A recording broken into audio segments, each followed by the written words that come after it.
ఆచి chicken masala. America ఇరాన్ల మధ్య యుద్ధం మొదలైంది. ఈ యుద్ధ జ్వాలలు గల్ఫ్ అంతటా కనిపిస్తున్నాయి. ఇరాన్ లక్ష్యంగా అమెరికా, ఇజ్రాయెల్ భారీ దాడులు చేస్తుంది. దీనికి ప్రతిగా గల్ఫ్లోని అమెరికా స్థావరాలపై ఇరాన్ క్షిపణులతో విరుచుకుపడుతుంది. ఆపరేషన్ ఎపిక్ ఫ్యూరీ పేరుతో అగ్రరాజ్యం దాడులు చేపట్టింది. ఈ దాడుల్లో ఇరాన్ రక్షణ శాఖ మంత్రి Amir Nasirzadeh, revolutionary guards commander Mohammad Pakpour మృతి చెందినట్లు రాయిటర్స్ తెలిపింది. ఇరాన్లో మొత్తం 201 మంది మరణించారు, 747 మంది గాయపడ్డారని సమాచారం. ఇరాన్ ప్రతి దాడుల కారణంగా యుఏఈ ఒకరు మృతి చెందారు. ఇక ఇజ్రాయెల్లో 94 మంది గాయపడ్డారు.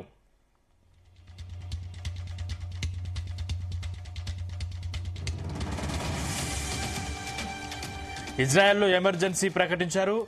అంతటా ఎయిర్ రైడ్స్ సైరన్లు మోగుతున్నాయి. బంకర్లలో దాక్కోవాలంటూ ప్రజలకు ప్రభుత్వం సూచించింది. ఇరాన్ గల్ఫ్లో యుద్ధ పరిస్థితుల నేపథ్యంలో పలు విమానాలు రద్దయ్యాయి. హైదరాబాద్ నుంచి అబుదాబి, కువైట్, దోహా, దుబాయ్ తదితర దేశాలకు రాకపోకలు సాగిస్తున్న 44 అంతర్జాతీయ విమాన సర్వీసులు రద్దు చేశాయి. శనివారం రాత్రి 8 గంటల వరకు గల్ఫ్ దేశాల నుంచి రావాల్సిన 21 విమానాలు, శంషాబాద్ నుంచి వెళ్లాల్సిన 23 విమానాలు రద్దయ్యాయి. తాము ప్రకటించే వరకు టికెట్లు బుక్ చేసుకోవద్దని విమానయాన సంస్థల ప్రతినిధులు తెలిపారు.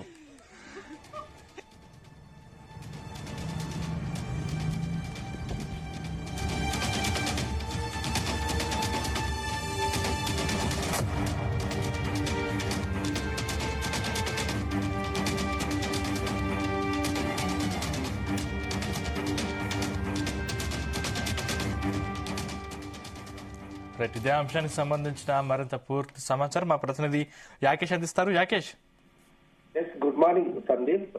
ఇజ్రాయిల్, అమెరికా కలిసి ఇరాన్ మీద యుద్ధం చేస్తున్నాయి. ఈ నేపథ్యంలో ఇరాన్ లో పరిస్థితులు మరి దారుణంగా కనిపిస్తున్నాయి. డ్రోన్లతోటి బాంబు దాడులు చేస్తున్నటువంటి నేపథ్యంలో ఇరాన్ మొత్తం కూడా బాంబు దాడులతోటి వణికిపోతా ఉంది. ప్రజలు కూడా ఆందోళన వ్యక్తం చేస్తున్నటువంటి పరిస్థితి. ఏం జరుగుతుందో ఇరాన్ లో తెలియని సిచ్యువేషన్ ప్రస్తుతం ఉంది. అమెరికా, ఇజ్రాయెల్ కలిసి గత కొంతకాలంగా ఇరాన్ పై దాడి చేస్తుంది. ప్రధానంగా ఇరాన్ ఏకఛత్రాధిపత్య పాలన చేస్తున్నటువంటి ఖమేనీని పై దాడి చేయడం, ఆయనను కూడా హతం చేసినట్లు ఇప్పటికే అమెరికా అధ్యక్షుడు ట్రంప్ కూడా ప్రకటించారు.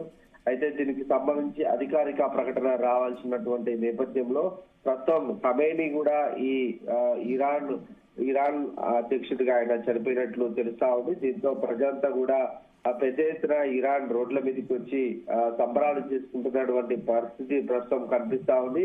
ప్రధానంగా ఇజ్రాయెల్, అమెరికా ఇరాన్ మీద దాడి చేయడానికి కారణం అక్కడ ఇరాన్ ఖమేనీ సుప్రీం లీడర్ గా ఉన్నారు. పూర్తి స్థాయిలో తన ఆధిపత్యాన్ని కొనసాగిస్తున్నారు. అక్కడ ఉన్నటువంటి ప్రజలను అణిచివేసే ప్రయత్నం చేస్తున్నారు. కొంతకాలంగా ఇరాన్ లో ఖమేనీ పాలనను వ్యతిరేకిస్తూ పెద్ద ఎత్తున కూడా ఆందోళన కార్యక్రమాలు ప్రజలు చేస్తున్నారు. అక్కడ నిరసన కార్యక్రమాలు చేస్తున్నటువంటి క్రమంలో ఖమేనీ అక్కడ స్థానిక ప్రజల మీద ఉక్కుపాదం మోపారు. ఎవరైతే నిరసనలు చేస్తున్నారో, ఆందోళనలు చేస్తున్నారో వారిని హతం కూడా చేశారు. వారిని ప్రభుత్వం తోటి కాల్పులు చేసి అంతం అందించినటువంటి పరిస్థితి నెలకొంది. దీంతో పెద్ద ఎత్తున కూడా ఇరాన్ పౌరులు అటు ఖమేనీ పాలన మీద పెద్ద ఎత్తున కూడా ఆందోళన చేశారు. ఇవన్నీ చూసాం. అయితే ఖమేనీ మొత్తం కూడా నియంతలాగా వ్యవహరించడం అక్కడి ప్రజలు సహించలేకపోతున్నారు. ఖమేనీ అంటే ఇతర దేశాలతో కూడా ఆయన సైక్యత లేకపోవడం, ఇరాన్ లో తన సుప్రీం గా వ్యవహరిస్తూ అన్నింటిని కూడా తన ఆధీనంలో ఉంచుకున్నటువంటి పరిస్థితి. దీనిని ఇజ్రాయెల్ గానీ, అమెరికా గానీ సహించలేదు. దీంతో కొంతకాలంగా ఇరాన్ మీద ఈ రెండు దేశాలు కూడా గుర్రుగా ఉన్నాయి. ఈ నేపథ్యంలోనే ఇరాన్ మీద దాడికి పాల్పడినటువంటి నేపథ్యంలో ప్రస్తుతం అక్కడ ఉన్నటువంటి ఖమేనీని అంతం చేసినట్లు కూడా అమెరికా అధ్యక్షుడు ట్రంప్ అయితే ఒక ప్రకటన చేశారు. అయితే ప్రస్తుతం ఇరాన్ లో జరుగుతున్నటువంటి దాడుల నేపథ్యంలో సామాన్య ప్రజలు కూడా మరణిస్తుండడం ఆందోళన కలిగిస్తా ఉంది. ప్రస్తుతం 201 మంది స్థానిక పౌరులు కూడా మరణించినట్లు ఒకరు తెలుస్తుంది. ఇజ్రాయెల్ లో దాదాపు 94 మంది కూడా ఈ ఇరాన్ దాడులతోటి కూడా గాయపడ్డట్టు ప్రస్తుతం సమాచారం ఉంది. అయితే ఇజ్రాయెల్ తో ఎమర్జెన్సీ ఇప్పటికే ప్రకటించినటువంటి నేపథ్యంలో అంతటా కూడా ఎయిర్ సైరన్లు మోగుతున్నాయి. బంకర్లను దాక్కోవాలంటూ ప్రజలకు ప్రభుత్వం కూడా సూచిస్తుంది. ఇరాన్ గల్ఫ్ లో యుద్ధ పరిస్థితుల నేపథ్యంలో పలు విమానాలు కూడా రద్దయిపోయాయి. హైదరాబాద్ నుంచి అబుదాబి, కువైట్, దోహా, దుబాయ్ తదితర దేశాలకు రాకపోకలు సాగిస్తున్నటువంటి 44 అంతర్జాతీయ విమానాల సర్వీసులను కూడా రద్దు చేశాయి.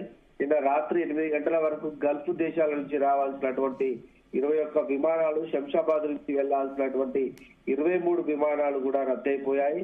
అప్పటి వరకు అంటే ఈ యుద్ధం వాతావరణ పరిస్థితుల నేపథ్యంలో తాము చెప్పేంత వరకు కూడా టికెట్లు బుక్ చేసుకోవద్దని విమానయాన సంస్థల ప్రతినిధులు కూడా ఇప్పటికే పేర్కొన్నారు. ఇక పశ్చిమాసియాలో మరో భీకర యుద్ధం కూడా మొదలైంది.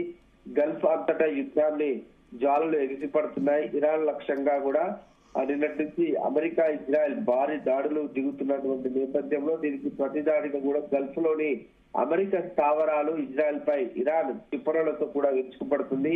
ఇరాన్ సుప్రీం లీడర్ అమతుల్లా ఖమేనీని ఇజ్రాయెల్ లక్ష్యంగా చేసుకుని దాడులు చేసినటువంటి నేపథ్యంలో ప్రధానంగా ఆయన చనిపోయినట్టు తెలుస్తా ఉంది. ఆపరేషన్ ఎపిక్ ఫ్యూరీ పేరుతో అగ్రరాజ్యం చేపట్టిన ఈ దాడులతో దేశమంతా కూడా అట్టుడికిపోతుంది. ఈ దాడుల్లో ఇరాన్ రక్షణ శాఖ మంత్రి అమేరీ నజీరుద్దానే, రెవల్యూషన్ గార్డ్స్ కమాండర్ కూడా చనిపోయినట్టు రైటర్స్ పేర్కొంటుంది. అయితే దీనిపై అధికారిక ప్రకటన ప్రస్తుతం వెలువడినట్టు తెలుస్తా ఉంది. ఇకపై అంటే ఈ దాడుల నేపథ్యంలో ఖమేనీని అంతం చేయాలని దాడులు చేస్తున్నటువంటి క్రమంలో దాదాపు ఒక పాఠశాల పైన బాంబు విసిరారు. దీంతో 86 మంది విద్యార్థులు కూడా మరణించారు. వారితో పాటు ఇరాన్ లోని మొత్తం అంటే పొరుగున ఉన్నటువంటి గల్ఫ్ దేశాల్లో పరిస్థితి ఏ విధంగా ఉందో అక్కడ అదేవిధంగా సామాన్య ప్రజలపై ఈ ప్రభావం ఎంత మేరకు ఉండే అవకాశం ఉంది? ఈ ప్రభావం గల్ఫ్ దేశాల మీద పెద్ద ఎత్తున కూడా పడే అవకాశం కనిపిస్తా ఉంది.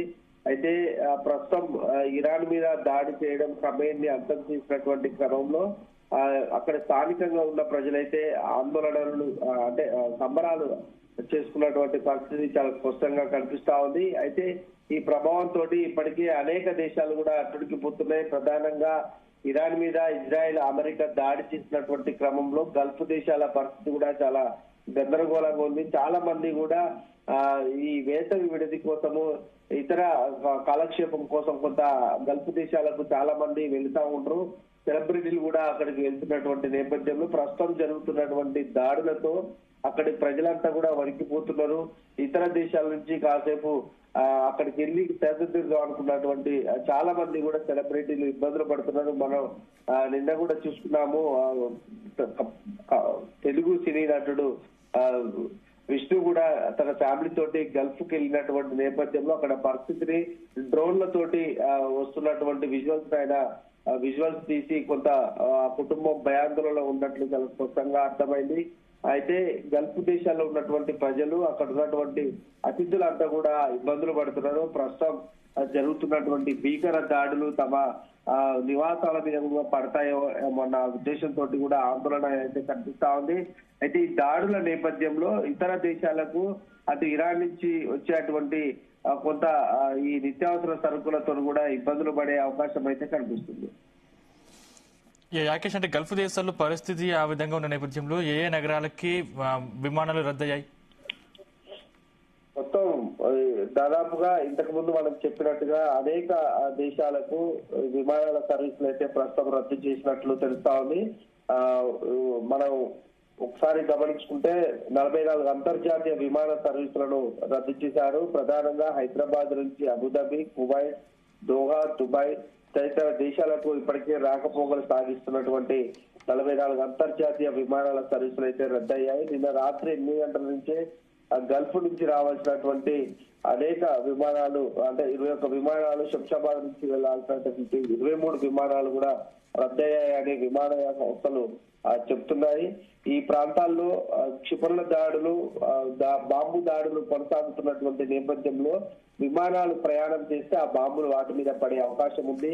లేదంటే అక్కడ ల్యాండ్ అయ్యేటువంటి విమానాశ్రయాలు కూడా పూర్తిగా బంద్ పాటిస్తున్నాయి. ఇక్కడ కూడా వాటిని విమానాలను బయటికి తీయలేదు. బాంబుగా దాడులు కనుక విమానాల మీద పడితే పెద్ద ఎత్తున కూడా ప్రాణ నష్టం జరిగే అవకాశం ఉంది, ఆస్తి నష్టం జరిగే అవకాశం ఉన్నటువంటి నేపథ్యంలో ఈ విమాన సర్వీసులను అయితే ప్రస్తుతం రద్దు చేశారు. థాంక్స్ రాకేష్.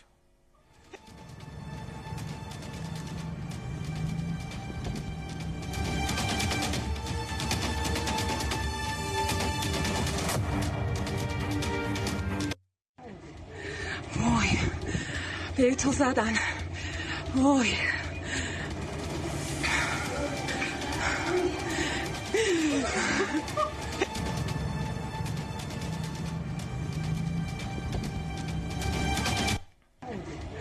وای.